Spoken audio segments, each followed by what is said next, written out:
Alrighty, welcome to my educational timeline. Disclaimer, our story doesn't actually start with somebody who ever thought education would ever be on her radar ever. Instead, our story starts out with young Claudia, who absolutely loved the clouds. In fact, she would tell just about anybody who would listen how much she loved the clouds. In the coming years, that love for the clouds changed dramatically as my mom began to show me the movie Twister, which we have probably seen way too many times at this point and can quote the entire movie by memory just about. And with watching that movie, I realized that there's so much more above me than just the clouds. That realization led me to also see that I didn't just like the clouds. Oh no, I liked weather, and honestly, any type of weather. From rain to tornadoes to hurricanes and sunny days, I loved it all. With realizing that I loved weather, it also made me realize that I could do that as a career when I got older. So I started telling everybody around me that when I grew up, I was going to be a meteorologist. And where better to get a degree in meteorology than the University of Oklahoma? So that was it. My eyes and my heart were set on going to OU. And lucky for me, I sent in my application and I was accepted not only to OU, but into their School of Meteorology. Although I was excited, my brain had other thoughts. Instead, I was plagued with anxiety about moving to a different state and being completely on my own for the first time ever. So I didn't actually make it to OU my first year out of college.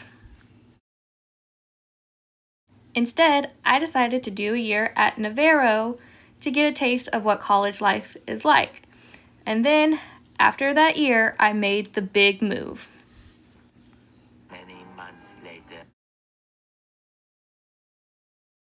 Moving day came, and while I was still anxious, I had my best friend Aristotle, my puppy, if you've seen some of my other posts, with me, and honestly, things were really looking up. The best part about the move, I was finally able to start my meteorology classes at the National Weather Service, which means I was officially on track to becoming what I had told everybody and what I had dreamed of being since I was a little girl, a meteorologist. However, little did I know that although things were looking up, the universe had some other plans in store.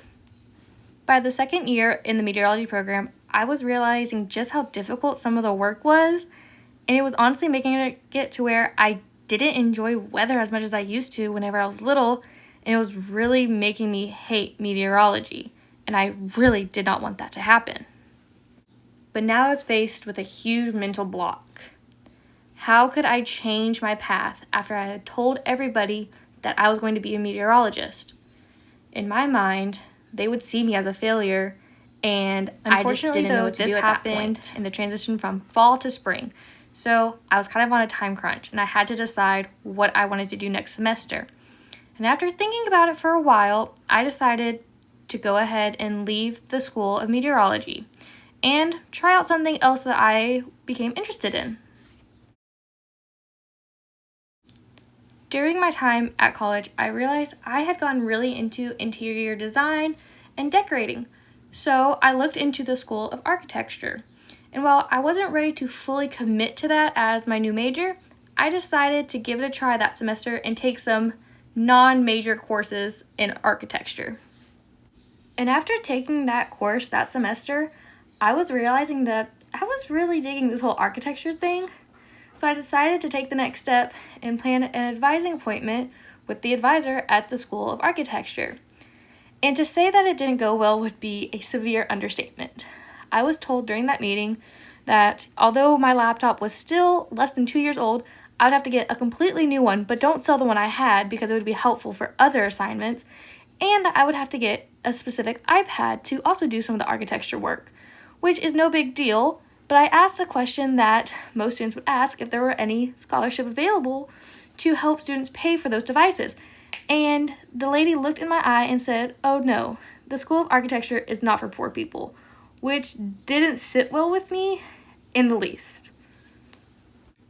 And although I knew my parents would help me get the devices if this is what I truly wanted to do, I knew in that moment this is not a program I wanted to be a part of if that's how they treated people.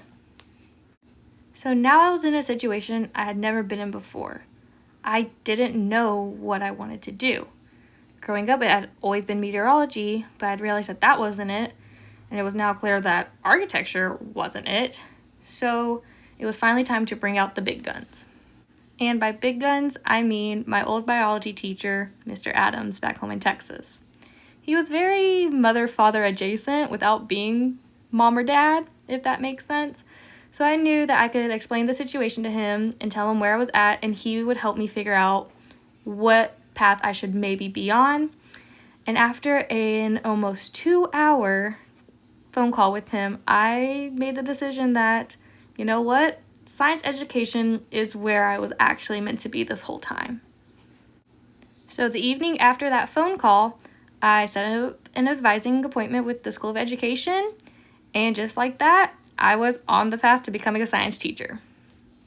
I ended up doing an entire year of science education at OU, but it quickly became evident that staying at Oklahoma wouldn't be the best option financially because I was paying out-of-state tuition, I was paying rent on my apartment there, and originally I had only gone to OU to be a meteorology major, and now that I'd switched, I realized that I could get this degree a lot cheaper elsewhere. So another big decision had to be made. And that was the decision to leave OU and all my friends, including my boyfriend in Oklahoma, to go back home and finish my degree somewhere where it wouldn't be as expensive and where I wouldn't have to pay rent. So I moved home to Ennis and I began going to UNT Dallas. I completed my first semester in the fall, and I am currently in my second semester, which actually brings us to here and now, making this timeline. However, making this timeline made me look back on moments that I now realize may have been the universe's way of kind of trying to point me towards being a science education major that just went completely over my head. Like making a 100 on my science STAR tests, or getting first place in my 8th grade science fair project. And disclaimer, that on the right is supposed to be the tornado chamber that I built, which funny enough was meteorology related. But honestly, I didn't know how to draw it clearly, but yeah, that's what that is. However, the biggest event that I think was trying to point me to being a science teacher was probably joining UIL Science as a freshman in high school, even though I did not know any of the material, because it actually opened up doors for me to lead the team to district and regionals. I even got to make materials for my team to study, and I even ended up teaching the team actually one year when schedules prevented us from meeting with our coach. Lastly, one of the other events that pointed me to realizing that I'm actually good at science and am really good at teaching it is being awarded the Science Award as a senior, because it was a completely unanimous decision amongst all the science teachers at my high school, because they all saw my passion for science and how much I loved it and how much I was willing to help others in it.